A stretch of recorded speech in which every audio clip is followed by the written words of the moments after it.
Bueno, si tienen sus Biblias, vamos a abrirlas al capítulo 2 de Juan.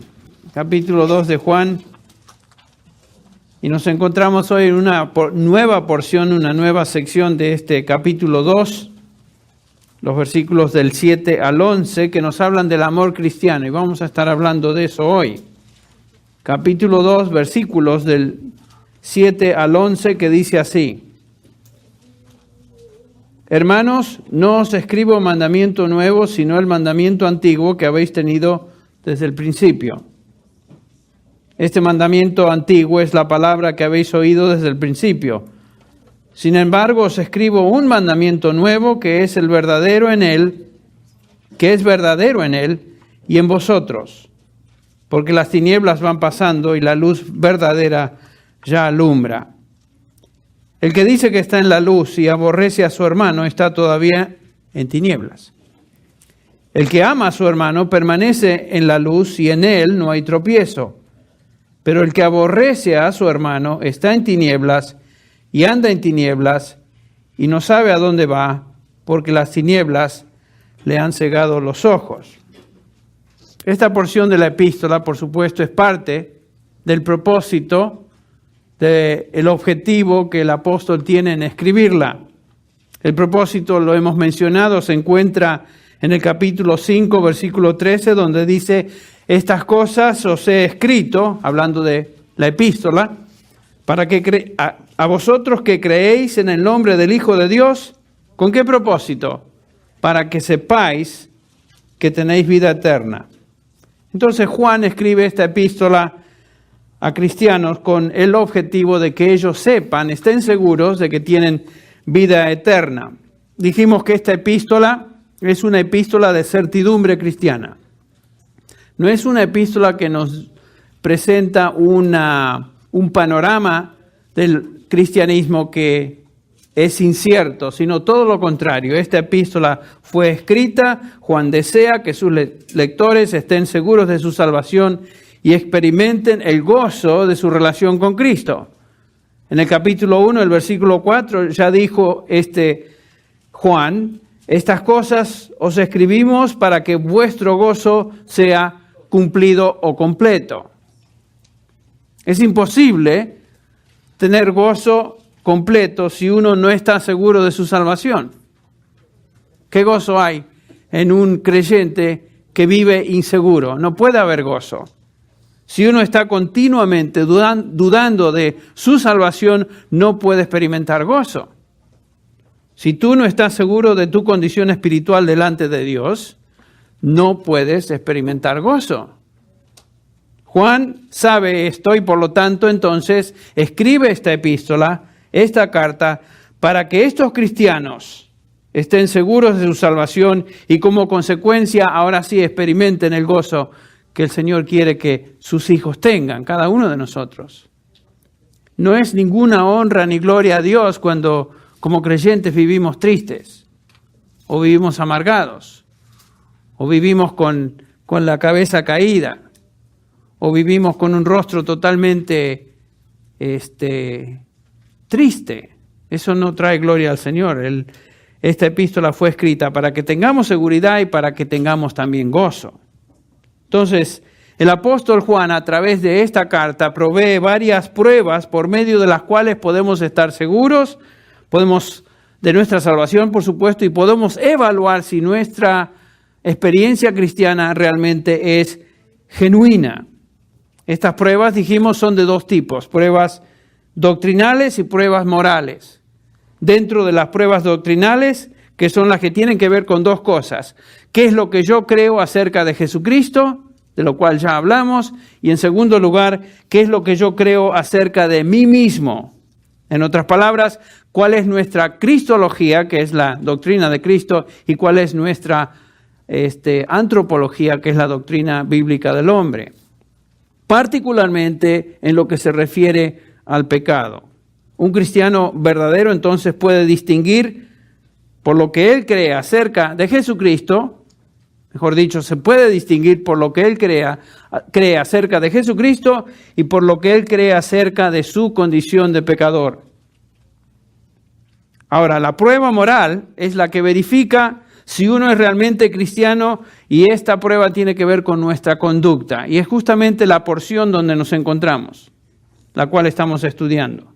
Dentro de esta categoría, los primeros 6 versículos, del 3 al 6 de este capítulo 2, hemos visto que un creyente se distingue primero por su obediencia a los mandamientos del Señor, que lo vimos la última vez, y en segundo lugar, en estos versículos que acabamos de leer, observamos que un cristiano se distingue por su conducta, particularmente su amor hacia otros cristianos.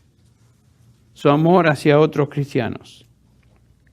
En todo el Nuevo Testamento, esto es muy, muy importante, la suprema virtud cristiana es justamente el amor. El amor. Amor a Dios y amor a la familia de Dios. El amor entre hermanos es una doctrina vital en el Nuevo Testamento. Es vital. Es una prueba insustituible de nuestra posición y nuestra profesión cristiana. Y vamos a estar hablando de ello hoy. En los versículos del 8 al 11, una vez más el apóstol nos introduce a este tema de la luz y las tinieblas. Como hemos estado estudiando, la luz representa la vida eterna y las tinieblas representan lo opuesto, representan la muerte eterna. Si uno está en luz o en la luz, esto quiere decir que uno posee ¿qué? Vida eterna. Una persona que no es salva, una persona que no conoce a Cristo, se encuentra en otro medio ambiente que es el medio ambiente de las tinieblas. Y toda la Biblia, el Nuevo Testamento en particular, nos enseña esto con claridad. Hay varios pasajes que enfatizan esta verdad o esta realidad. Por ejemplo, en Colosenses 1:3, nos dice el apóstol Pablo que Él, hablando de Jesucristo, nos libró hablando de Dios Padre, Él nos libró del dominio de las tinieblas, ¿se acuerdan? Y nos trasladó al reino de su amado Hijo, que es el reino de la luz. ¿En quién, dice Pablo, tenemos redención y el perdón de pecados? Estar en la luz equivale a ser salvo, equivale a tener redención, equivale a tener sus pecados perdonados. En Efesios capítulo 4 dice el versículo 17, esto os digo, pues, y afirmo juntamente con el Señor, que ya no andéis, escuche bien, como andan también los gentiles en la vanidad de su mente. Y después dice el versículo 18, entenebrecidos, en otras palabras, en tinieblas, en su entendimiento, excluidos de la vida de Dios por causa de la ignorancia que hay en ellos, por la dureza de su corazón. Fíjense que vivir como un gentil, vivir como un pagano, vivir como una persona que no conoce a Dios es equivalente a tener el entendimiento entenebrecido, es equivalente entonces a vivir en tinieblas. Efesios 5, el mismo apóstol Pablo nos dice en el versículo 6, que nadie os engañe con palabras vanas, pues por causa de estas cosas la ira de Dios viene sobre los hijos de desobediencia. Aquí los hijos de las tinieblas se describen como hijos de desobediencia. Por tanto, dice Pablo, no participéis con ellos, con esta gente, con los perdidos. Porque antes, dice Pablo, erais tinieblas, ¿ven? Erais tinieblas, pero ahora sois luz en el Señor, andad pues como hijos de luz. ¿Ven? Otra vez el contraste. Estar en la luz quiere decir estar en Cristo Jesús, es ser salvo. Estar en tinieblas equivale a ser inconverso, equivale a vivir una vida sin luz espiritual, tinieblas espirituales.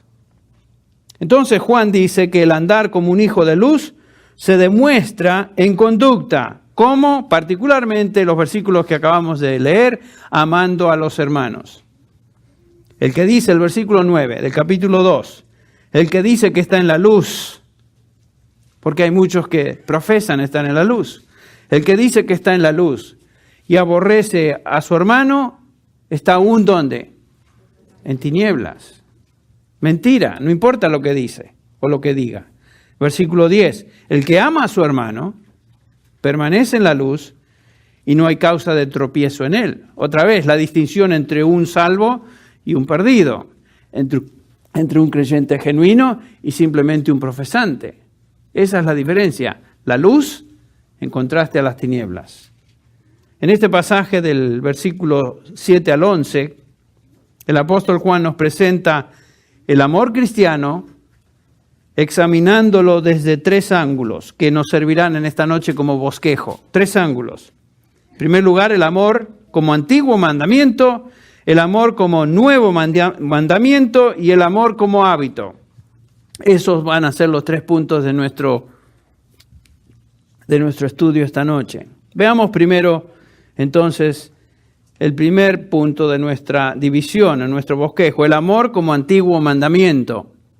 Dice el versículo 7, amaos, no os escribo mandamiento nuevo, sino mandamiento antiguo. El versículo 7 comienza con esta expresión favorita del apóstol Juan, amados, amados. Por ejemplo, la utiliza en el capítulo 3, versículo 2, dice, amados, ahora somos hijos de Dios. La vuelve a repetir en el versículo 21, amados, y nuestro corazón no nos reprende, confianza tenemos en Dios. La repite en el capítulo 4, versículo 1, amados, no creáis a todo espíritu. El versículo 2 de la tercera epístola, amado, yo deseo que tú seas prosperado en todas estas cosas. La palabra esta, amados, es una palabra favorita del apóstol Juan. El apóstol Juan, ¿se acuerdan? Es conocido como el apóstol del amor. El apóstol del amor. Y por supuesto en sus epístolas él demuestra un cariño especial, una ternura especial, un afecto especial por sus hijos en la fe, aquellos a los cuales él se dirige, o hermanos en Cristo. Juan está ejemplificando esta marca cristiana a la cual demuestra si uno tiene o posee salvación genuina, el amor cristiano. Pero permítame recordarles a ustedes que Juan no siempre fue un individuo amoroso. Ustedes recuerdan cuando estudiamos a los 12 apóstoles y nos detuvimos en el apóstol Juan, notamos que al comienzo de su peregrinaje con el Señor Jesús, después de que fue llamado como discípulo, no demostró tremendo amor ni sensibilidad como lo demuestra en sus escritos. Ustedes recuerdan que él y su hermano Jacobo fueron denominados por el Señor Jesús, o acá dice en Marcos capítulo 17, hablando de Jacobo y su hermano Juan, a quienes puso por nombre Boanerges, que significa, ¿qué? ¿Se acuerdan? Hijos de trueno, hijos de trueno. Esa descripción de Juan no me indica a mí que era una persona tan tierna y sensible como la que vemos en las epístolas. Era un hijo de trueno. En una ocasión ustedes recuerdan que estos 2 hermanos, Jacobo y Juan, pidieron al Señor Jesús que les diera permiso para pedir que Dios enviara fuego y consumiera o los fulminara a este grupo de samaritanos que según Juan y Jacobo no estaban respondiendo al Señor como ellos deberían haber respondido. Entonces Juan pide al Señor Jesús permiso para que Dios envíe fuego y los dejara fritos a estos samaritanos. Ese no es un apóstol de amor en ese momento. Sin embargo, con el tiempo, a través de los años y a través de conocer al Señor Jesús más íntimamente, el Señor tomó a este individuo, este hijo de trueno, y lo transformó en el apóstol tierno, el apóstol del amor. Juan nos dice en este versículo, amados, este es el mandamiento, el viejo mandamiento. No les doy un nuevo mandamiento, sino un viejo mandamiento. Entonces, ¿a qué se refiere? ¿Qué es lo que quiso decir Juan con este antiguo mandamiento? Recordemos que la epístola tiene como contexto particular la enseñanza de los gnósticos de la época, que por supuesto estaban introduciendo en las iglesias, se estaban metiendo en las iglesias presentando enseñanzas falsas. Y la enseñanza de los gnósticos básicamente decían que ellos habían alcanzado por medio del intelecto y experiencias místicas, un conocimiento espiritual alto, un conocimiento espiritual superior al resto de estos pobrecitos cristianos. O sea, eran individuos sumamente orgullosos de su experiencia, de su intelecto. Ellos decían o enseñaban que dicho conocimiento, por supuesto, era todo lo que valía en la vida cristiana. Que ese conocimiento realmente no afectaba la conducta del creyente. La espiritualidad, decían ellos, y la moralidad no tenían nada que ver la una con la otra. Hacían un divorcio completo entre lo que uno creía y la vida que uno vivía. Y por supuesto Juan está contestando, confrontando esta falsedad.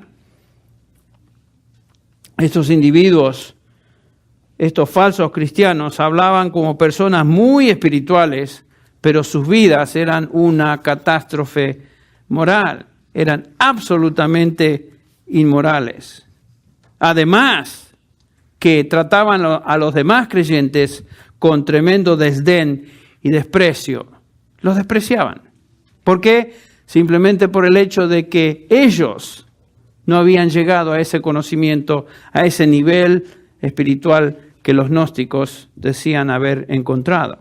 Entonces Juan contesta esta posición falsa en los versículos del 3 al 11 del pasaje que estamos estudiando. Y nos dice, como hemos visto, que el verdadero cristiano, la verdadera espiritualidad, no se demuestra simplemente diciendo que yo soy espiritual, sino que se demuestra por medio de la obediencia. La obediencia a Dios y particularmente, dice Juan, la obediencia a sus mandamientos, los mandamientos de Cristo. Y en segundo lugar, por medio del amor a los hermanos en Cristo, los versículos del 7 al 11 que estamos examinando. Por supuesto, este tema no se limita al capítulo 2. Juan lo repite una y otra vez en el resto de la epístola. Juan, en contraste, por ejemplo, al apóstol Pablo, que era muy analítico y muy lineal en su manera de presentar sus temas, Juan presentaba los temas en círculos. Volvía al mismo tema una y otra vez. Y vuelve a retomar el tema, por ejemplo, en el capítulo 3, versículo 10, donde dice Juan: en esto se manifiestan los hijos de Dios y los hijos del diablo. Todo aquel que no hace justicia y que no ama a su hermano no es de Dios. Otra vez, no es simplemente decir que uno es cristiano, hay que demostrarlo por medio del amor a Dios y por medio del amor al hermano. Es lo que dice Juan. En el capítulo 5, versículo 1, el apóstol Juan dice: todo el que cree que Jesús es el Cristo, qué bien, ¿no? Es correcto, es nacido de Dios. Y todo aquel que ama al que engendró, ama también al que ha sido engendrado por él. Si yo digo que amo a Cristo Jesús, que amo a Dios, entonces también voy a amar a aquel que fue engendrado por él, los hijos de Dios, la familia de Dios. Voy a amar a mis hermanos. Tengo que amarlos. En la segunda epístola, creo que es el versículo 6, dice Juan: y este es el amor, que andemos según sus mandamientos.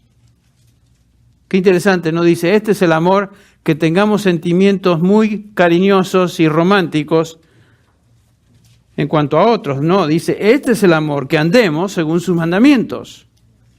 Este es el mandamiento, que andéis en amor, como vosotros habéis oído desde el principio. Andar en amor, demostrarlo en práctica.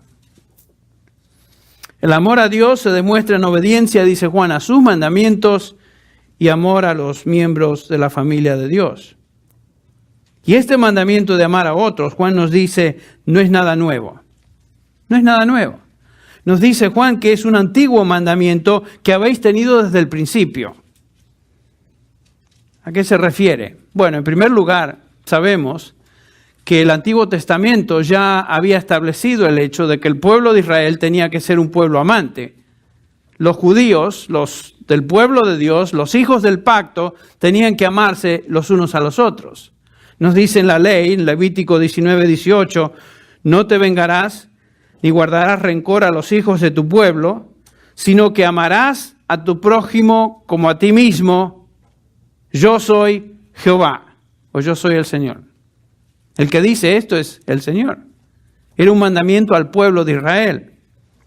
En el Shema, ustedes recuerdan en Deuteronomio capítulo 6, versículo 5 dice: amarás al Señor con todo tu corazón, con toda tu alma y con toda tu fuerza. Y Levítico agrega: y a tu prójimo como a ti mismo. O sea, este mandamiento de amarse mutuamente no era un nuevo mandamiento, sino que era un antiguo mandamiento.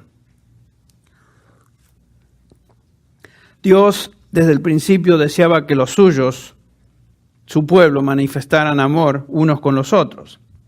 Ahora el apóstol Pablo nos instruye, por ejemplo, en Romanos capítulo 13, comenzando con el versículo 8, basado en el Antiguo Testamento, nos dice lo siguiente: no debáis a nadie nada, sino el amaros unos a otros. Porque el que ama a su prójimo, ¿qué dice Pablo? Ha cumplido la ley. Qué interesante, ¿no? Dice Pablo, el que ama a su prójimo ha cumplido la ley. ¿Cuál ley? La ley del Antiguo Testamento. El amor a su prójimo no es simplemente parte de la ley, sino que el que ama cumple la ley. Por supuesto, Pablo nos indica en los versículos del 9 al 10 qué acciones específicas demuestran amor genuino. Dice el versículo 9, porque esto: no cometerás adulterio, no matarás, no hurtarás, no codiciarás, y cualquier otro mandamiento en estas palabras se resume, ¿de qué manera? Amarás a tu prójimo como a ti mismo. Y ahí Pablo se está refiriendo a los 10 mandamientos en particular, particularmente los 10 mandamientos que tienen que ver con las relaciones interpersonales, personas con personas. Amarás a tu prójimo como a ti mismo, resume las palabras de la ley. El amor, dice Pablo, no hace mal al prójimo, el versículo 10, no hace mal al prójimo, por tanto, el amor es el cumplimiento de la ley. Otra vez, amar es cumplir la ley. Si uno ama a su prójimo, va a buscar su bien, es lo que está diciendo. Y va a evitar todo aquello que le cause daño. Una persona que realmente ama no va a adulterar, no va a fornicar, no va a matar, no va a robar, no va a codiciar, que son las cosas que Dios prohíbe en los 10 mandamientos. Porque cada una de estas características es lo opuesto de amar. El que ama a su prójimo cumple la ley. El que odia a su prójimo, por supuesto, va a cometer todos estos actos. Es lo opuesto de aquellos que adulteran y dicen que adulteran porque se enamoraron de tal persona. Hay algunos en la iglesia que están en proceso de disciplina por su adulterio y fornicación. En nuestra congregación, en nuestra iglesia. Estoy hablando de toda la iglesia. En inglés y en castellano. Están en proceso. Porque llamándose hijos de Dios, están viviendo una vida que niega el amor. En Efesios 5:2, piensen lo que Pablo dice en este versículo. El versículo 2 dice: y andad en amor, así como Cristo os amó y se dio a sí mismo por nosotros, ofrenda y sacrificio a Dios como fragante aroma. Pero el versículo 3, pero que la inmoralidad y toda impureza o avaricia ni siquiera se mencionen entre vosotros como corresponde a los santos, ya que todas estas cosas es lo opuesto de amar. Qué interesante, ¿no? Como Pablo primero dice que amemos así como Cristo nos amó y después evitemos estas cosas. La gente se entrega a este tipo de actividad en el nombre del amor. Todo lo opuesto. El que adultera o fornica no está amando al otro, sino que simplemente está satisfaciendo sus deseos, los deseos de su carne. Egoístamente lo está haciendo. Eso no es amar. Eso es manipular para satisfacerme a mí mismo. El adulterio, dice Pablo, la inmoralidad, la codicia, el robo, son todas manifestaciones de falta de amor. ¿Ven? Falta de amor. Y los creyentes no pueden tener eso como hábito en sus vidas. Si lo tienen como hábito, no son del Señor, en primer lugar. La ley del Antiguo Testamento, dice Pablo, se resume entonces en amor a Dios y por supuesto en amor al prójimo. ¿No dijo esto el Señor Jesús? Capítulo 22 de Mateo. Versículo 37 dice, amarás al Señor tu Dios con todo tu corazón, con toda tu alma, con toda tu mente. Este es el primer, ¿se acuerdan? El primero y grande mandamiento. Y el segundo es semejante, amarás a tu prójimo como a ti mismo. Y está refiriéndose el Señor Jesús a la ley. De estos dos mandamientos, dice Jesús, depende toda la ley y los profetas. El que ama a su prójimo, el que ama a Dios primero y ama a su prójimo, cumple toda la ley.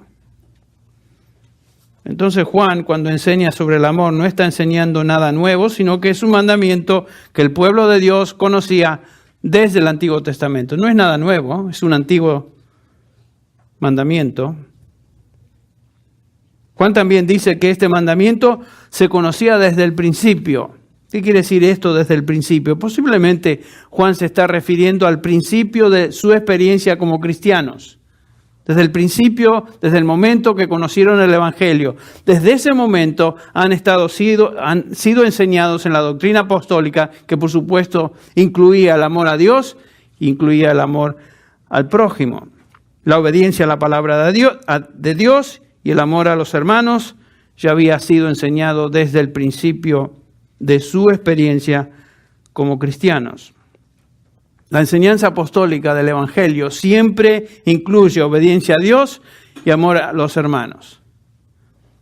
Obediencia a Dios y amor a los hermanos.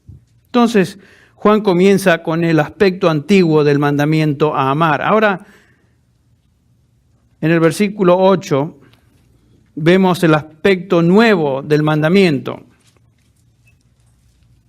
Punto número 2 en nuestro bosquejo. Dice Juan, por otra parte os escribo un mandamiento nuevo. No es un mandamiento nuevo, pero es un mandamiento antiguo y de repente nos dice, os escribo un mandamiento nuevo. A primera vista pareciera que Juan se estuviera contradiciendo, pero no lo está haciendo así. Juan no está diciendo que el amar al prójimo es algo nuevo en tiempo, sino es algo nuevo en calidad. Vamos a verlo. ¿Qué exactamente es nuevo en este mandamiento? Bueno, el versículo 8 comienza a enseñarnos esto. Es nuevo en este sentido, dice Juan, el cual es verdadero en Él, en Cristo y en vosotros, porque las tinieblas van pasando y la luz verdadera ya está alumbrando. Lo primero que notamos acá es la frase, el cual es verdadero en Él. La novedad del mandamiento está directamente relacionada a Él, al Señor Jesús. Piense lo siguiente, nunca antes el amor se había demostrado e ilustrado de tal manera hasta que el Señor Jesús vino.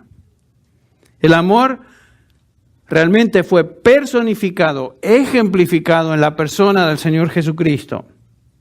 Nadie jamás pudo antes amar y observar ese mandamiento a la perfección como el Señor Jesucristo lo hizo. Ustedes recuerdan cuando vimos el capítulo 13 de Juan, que el Señor Jesús nos dice al comienzo del capítulo 13 en el versículo 1, nos encontramos en la última cena, ese es el contexto, antes de la fiesta de la Pascua, sabiendo Jesús que su hora había llegado para pasar de este mundo al Padre, habiendo amado a los suyos que estaban en el mundo, los amó como hasta el fin. ¿Qué quiere decir eso? Que los amó hasta el fin. Los amó hasta el fin. Otros traductores traducen esta frase, los amó perfectamente. Otros dicen, los amó eternamente. ¿Cuál de estas traducciones es la correcta? Bueno, todas ellas son correctas. Los amó hasta la perfección. El amor de Cristo expresado para con los suyos fue un amor absolutamente perfecto. Los amó perfecta y completamente. Sin comparación fue su amor. Cristo amó a los suyos con el mismo amor, escuche bien, con que el Padre le amaba a Él. Esto Él mismo lo enseña en el capítulo 17 de Juan. Cuando Cristo está orando a favor de los suyos, de sus discípulos, yo en ellos y tú en mí, para que sean perfectos en unidad, para que el mundo conozca que tú me enviaste y que los he amado, o que los has amado a ellos, como también a mí me has amado. Imagínense, el amor que Dios Padre tiene para con nosotros, los suyos, es el mismo amor que Él tiene para con su Hijo Jesucristo. ¿Puede Dios amarnos más que eso? No, es un amor perfecto, es un amor hasta el fin, es un amor absoluto, es un amor completo. Y eso es lo que Jesús está diciendo. Esa es la manera que Él amó a los suyos hasta el fin. Entonces, este amor posee una calidad única que no se había observado en toda la Escritura hasta el momento que el Señor Jesucristo vino sobre este mundo. Es un amor único. El Señor amó a los suyos hasta la perfección y solamente Dios puede amar de esa manera. Ahora, el contexto, como dije, del capítulo 13 es la última cena. El Señor está amando a los suyos con un amor perfecto, sus discípulos.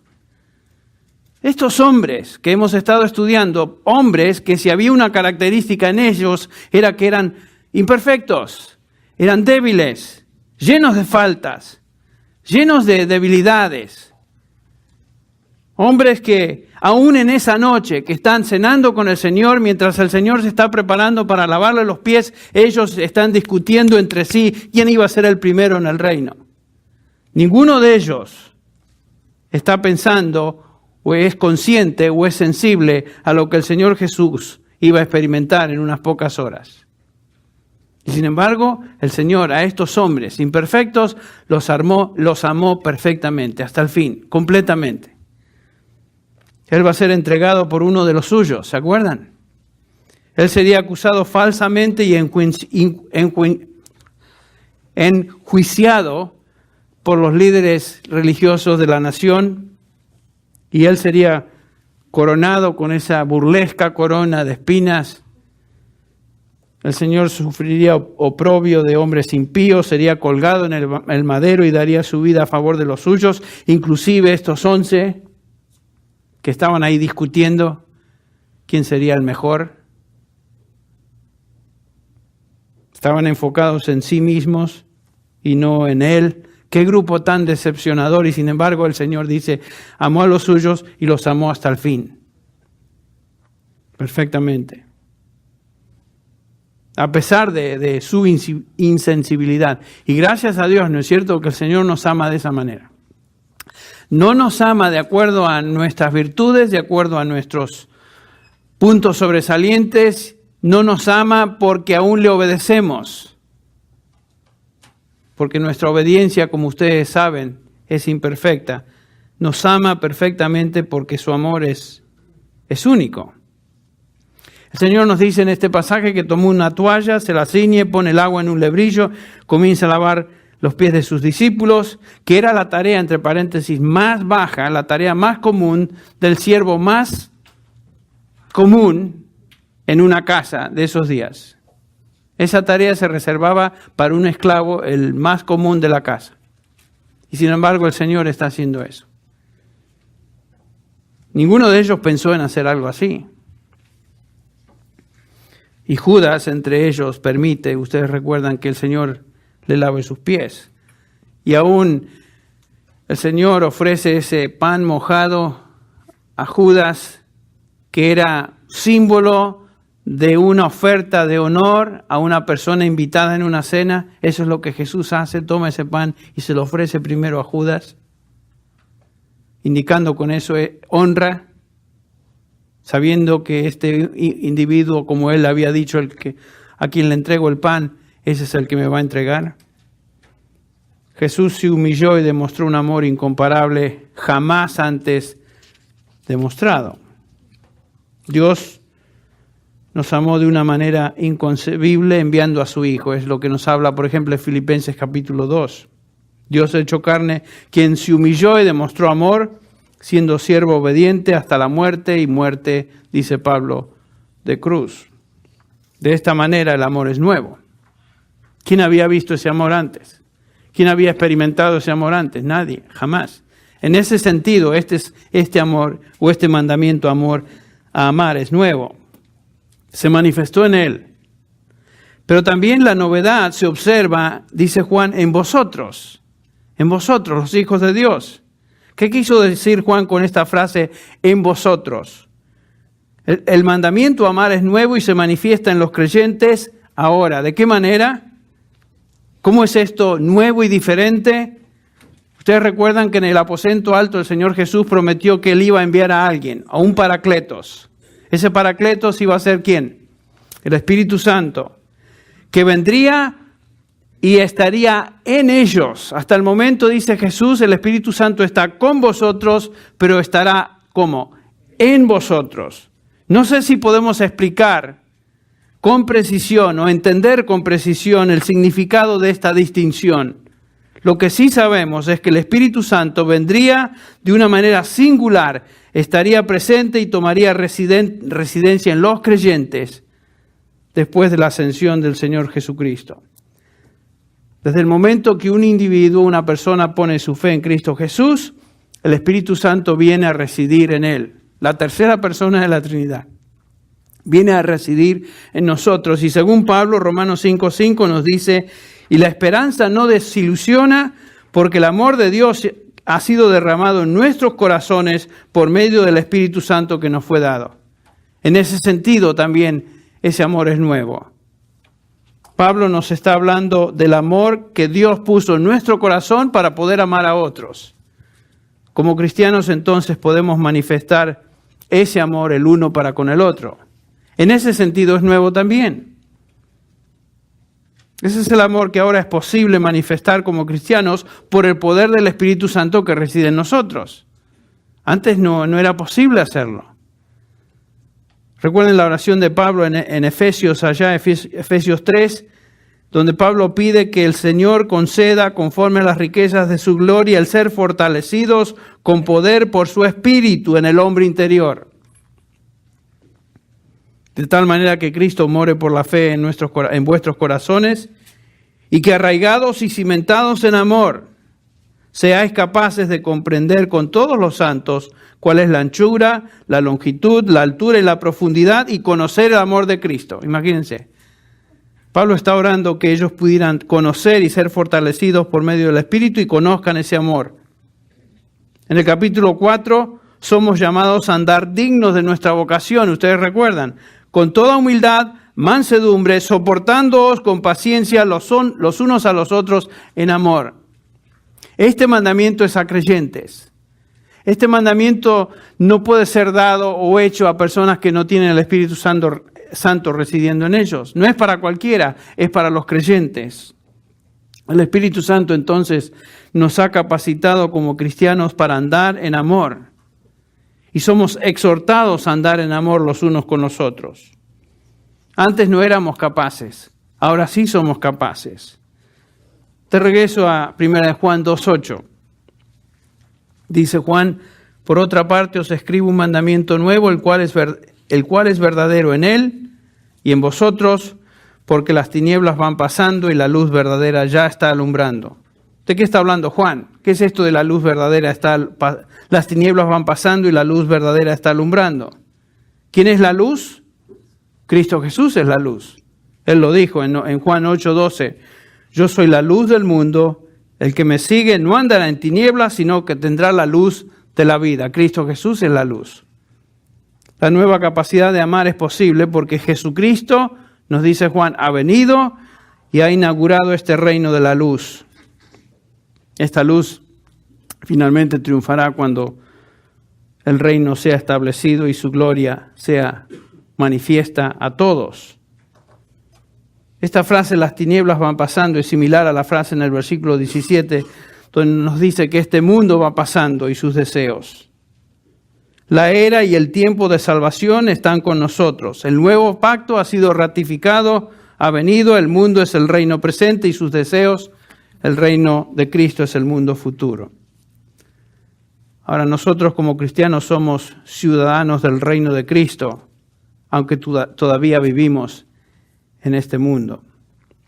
Entonces el amar es un mandamiento antiguo y es un mandamiento nuevo. En tercer lugar, y con esto terminamos, Juan nos exhorta a amar como hábito de vida.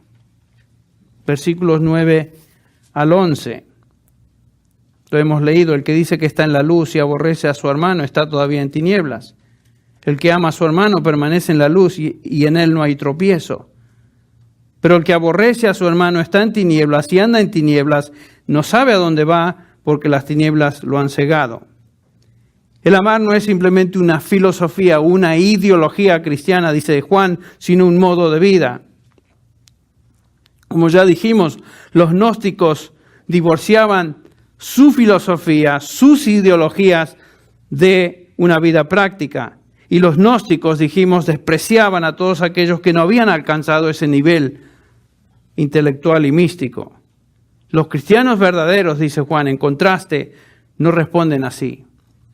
El conocimiento verdadero de Dios a través de su Hijo Jesucristo, dice Juan, nos mueve a amar. Amar a los hermanos y amar también a aquellos que están muertos en delitos y pecados. Una de las cosas que he estado pidiendo al Señor ya por unas semanas, que me haga más sensible y me dé más compasión para aquellos que no conocen al Señor. Porque obviamente es obra del Espíritu Santo que reside en nosotros. La gente que no conoce a Dios, como estos gnósticos, no les importaba nada a aquellas personas que no eran como ellos, tan elevados. Uno que profesa ser cristiano y no ama, nos dice Pablo, es ruido y címbalo que retiñe. Así lo describe. Es vacío. La persona que no ha sido transformada vive una vida donde el amor no existe. Una persona que no conoce a Dios, que no tiene el Espíritu Santo de Dios, no ama. El amor no existe. Por más que por afuera o externamente él sea una persona cortés, educada, eso no implica que esa persona, ese individuo ama. Ustedes recuerdan cómo el apóstol Pablo se describe a sí mismo antes de conocer a Cristo. En Tito 3:3, esta es la descripción de personas que viven en tinieblas. Escuchen ustedes. Porque nosotros, dice Pablo, también éramos en otro tiempo, ¿cómo? Insensatos, rebeldes, extraviados, esclavos de concupiscencias y deleites diversos, viviendo en malicia y envidia, aborrecibles y aborreciéndonos unos a otros. Ese es su testimonio personal. Por más religioso que yo era, por más que era fariseo de fariseos, por más que yo quería impresionar a los míos, a los de mi pueblo, yo era una persona que vivía de esta manera, era aborrecible y aborrecía a los demás. Y toda persona que no conoce a Dios está en esa condición. Ese era también nuestro patrón de vida antes de venir a la luz. Si eres cristiano, esa ya no es tu manera de vivir. Sin duda tu obediencia es imperfecta. Sin duda nuestro amor es imperfecto, es cierto. Pero la dirección de nuestra vida es hacia la obediencia y es hacia el amor a otros hermanos. Ya no somos como antes. Este es el patrón o hábito de un cristiano. Pablo, refiriéndose a los creyentes en Efesios 5, dice, sed pues imitadores de Dios como hijos amados y andad en amor así como Cristo os amó y se dio a sí mismo por nosotros. Otra vez enfatizo que este tipo de exhortación no puede ser dada a personas que no conocen a Dios, que no tienen el Espíritu Santo residiendo en ellos. El cristiano que está en la luz, dice Juan, ama a su hermano. Punto final. Acuérdense que Juan habla en blanco y negro. Está hablando de hábitos, está hablando de patrones. El creyente ama a su hermano. Lo ama imperfectamente, flaquea, pero ama a su hermano. Y dice Juan, ama a su hermano y no hay en él tropiezo. No anda en tinieblas ni tanteando en medio de las tinieblas, anda en la luz. Conoce la ley de Dios, obedece la ley de Dios, ama a sus hermanos. La palabra tropezar en la Escritura significa pecar. Tropezar es pecar. El cristiano no vive tropezando, no vive pecando. Ese no es su hábito. No adultera, como dijimos, no codicia, no asesina, no roba, que son características de una vida en tinieblas. Un cristiano puede caer en alguno de estos pecados, por supuesto, puede caer, puede fracasar, pero no puede vivir en ellos. Ese no es su patrón. Un cristiano no peca como hábito de vida y ama a sus hermanos como hábito de vida. Estaba hablando con una pareja esta semana y esposo y esposa. Y este señor me dice, bueno, mi esposa no cree como yo exactamente, pero es cristiana, me decía. Después de mi charla con la esposa, le dije a él, mira, tu esposa no es cristiana. Absolutamente no lo es. Porque me decía enfrente a su esposo, yo soy una persona que jamás perdono, que no me olvido de los errores de este y nunca jamás lo voy a perdonar. Porque yo soy una persona orgullosa. Y yo tengo mis convicciones y vivo con mis convicciones. Yo no perdono, yo no me olvido. Pues, de acuerdo a lo que estamos leyendo en este pasaje, esa persona describe justamente lo que Pablo nos dice. Vive en tinieblas. O mejor dicho, lo que Juan nos dice. Está en tinieblas, vive tropezando, no sabe si va o viene, anda tanteando, vive en tinieblas. Un creyente jamás podría hablar de esta manera. Otra vez, Juan nos recuerda en el capítulo 3, versículo 10, en esto se manifiestan los hijos de Dios y los hijos del diablo, entre paréntesis, son las únicas dos categorías de la humanidad. Hijos de Dios o hijos del diablo. No hay algo en el medio. Dice, todo aquel que no hace, presente indicativo, que no está viviendo en justicia, y que no ama, presente indicativo, no está amando a su hermano, no es de Dios. Ahí está. Todo aquel que no hace justicia y que no ama a su hermano, no es de Dios. ¿Es creyente esta persona? Por supuesto que no. El contraste entre los hijos de Dios y los hijos del diablo es absolutamente claro en la Escritura. Entre paréntesis, le di como asignatura que él leyera Primera de Juan esta semana una y otra vez y lo leyera en oración porque no estoy del todo convencido que este individuo es tampoco creyente. No estoy convencido. Si tú eres cristiano, vas a amar a otros cristianos como patrón y dirección de tu vida. Ahora, el versículo 11 concluye el argumento de esta manera y con este terminamos. El que aborrece a su hermano está en tinieblas y el que anda en tinieblas no sabe a dónde va porque las tinieblas le han cegado los ojos. Entonces, el que aborrece a su hermano, está diciendo Juan, da evidencias a qué reino pertenece. Pertenece al reino de las tinieblas. Este es su medio ambiente, medio ambiente. En él anda, en él vive, no pertenece a la luz, no ve nada, no tiene vida espiritual, vive en la carne, hace las obras de la carne. Sus obras, que incluyen falta de amor, son manifiestas por su oscuridad. En el capítulo 13 de Juan, en el Evangelio, el Señor Jesús concluye con estas palabras en el versículo 34, un mandamiento nuevo os doy, que os améis los unos a los otros, como yo os he amado, que también os améis unos a otros. En esto conocerán todos que sois mis discípulos, si tuvierais amor los unos para con los otros. Amaos, dice, como yo os he amado. ¿De qué manera? Bueno, sacrificándose, dándose por ellos. Lo demostró por medio de su vida, su humildad, en este caso lavándole los pies, a pesar de sus fracasos, a pesar de sus debilidades.